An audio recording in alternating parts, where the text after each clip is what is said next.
She was young, she was brave, and she showed up when it mattered most. This week on Catching Sunshine, we're going back in time because there's one young woman you really ought to know about. Her story isn't loud, but it's powerful.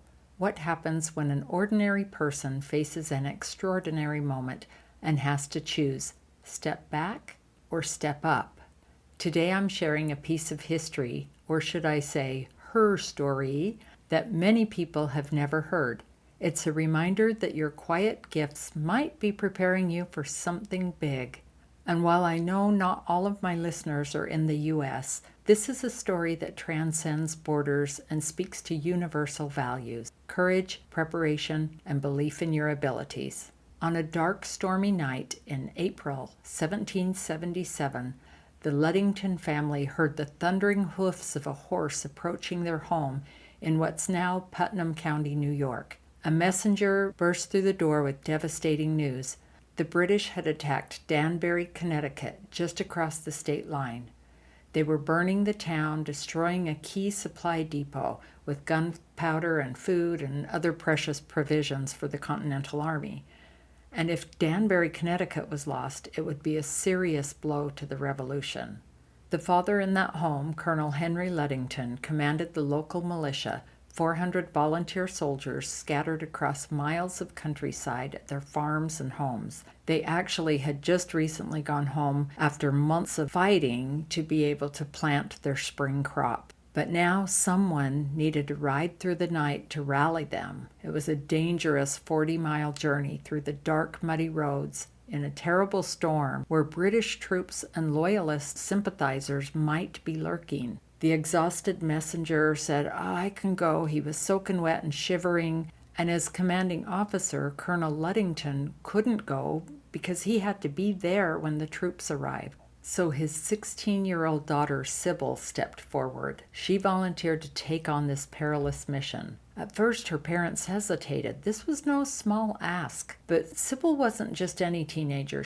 She had spent years riding horses through woods and farmland, quietly honing these abilities when no one was watching and no one was asking. She was fast, skilled, and brave, and when it counted most, she didn't hesitate.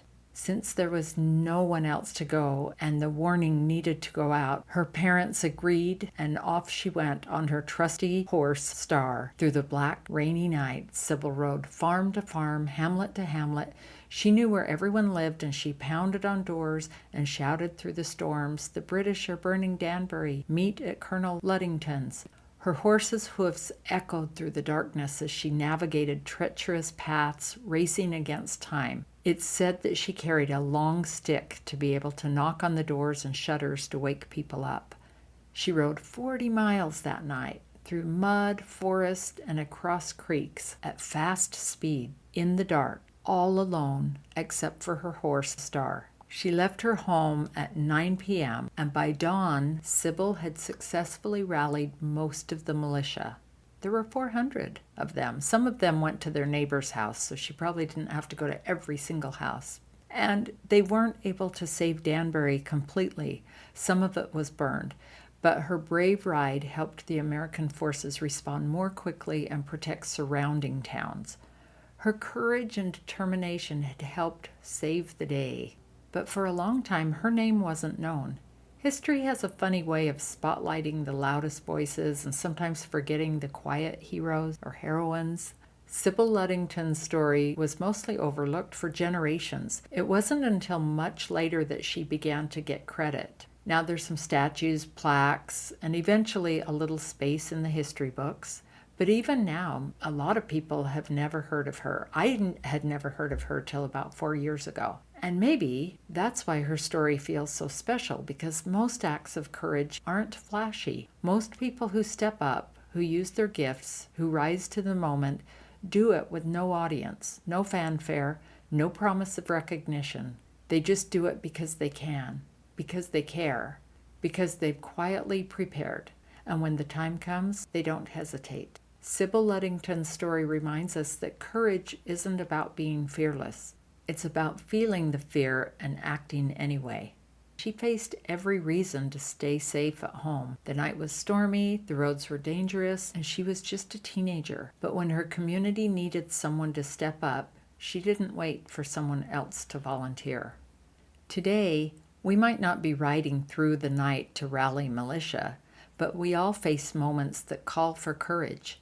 Maybe it's speaking up when we see something wrong, reaching out to help a neighbor in need, or taking a stand for what we believe in, even when it's uncomfortable. Sybil teaches us that courage often looks like ordinary people doing extraordinary things when the moment demands it.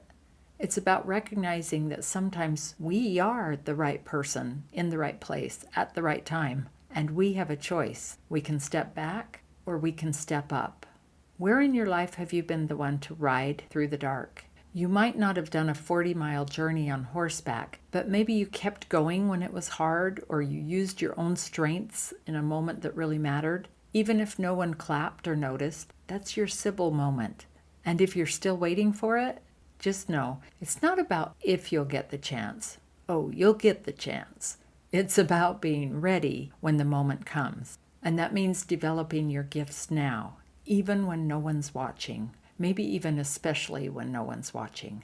Even when it's not urgent, even when it feels small, that's what Sybil did. And when the world needed her, she rode. I want to share a few of my personal thoughts about this story. First of all, let's back up to Paul Revere's famous ride in April of 1775. That was almost exactly 2 years prior. He was riding from Boston to Lexington and Concord to warn the colonists, the Sons of Liberty, the militia. First, he rode to Lexington and warned Samuel Adams and John Hancock that the British were coming to arrest them. And then on his way to Concord, he was intercepted by British. They later let him go. So that night, he rode 12.5 miles. So I love this story, and I've pondered on this. And now this part might not be 100% correct, but think about it. When Paul Revere did his ride, Sybil was just 14 years old. And with her father so involved in the militia, I bet she heard about it. I mean, probably more than once. You might remember that was the ride made famous by the lanterns in the Old North Church, one if by land, two if by sea, a couple little flickers of light that helped change history. And I can't help but wonder if that whole story inspired Sybil. Maybe hearing of Paul's ride planted a seed. This idea that if help was needed, she would be willing to protect her community like that. After all, she was very prepared. She was the oldest of 8 children. She helped her mom a lot with chores and childcare. But after her chores were done, she loved going out and riding all over the countryside on her horse. So she had learned the terrain. She knew where all the militiamen lived. And just maybe Paul Revere's ride showed her that regular people can step up when it matters. Maybe his example showed her what's possible, and then when her turn came, she was ready to step up. This July 4th week, as we celebrate the courage of those who founded a nation, let's also celebrate the courage that lives inside each of us. Like Sybil, we have the power to make a difference when we choose to act with bravery, even in the face of uncertainty. What midnight ride is calling your name? What cause needs your courage?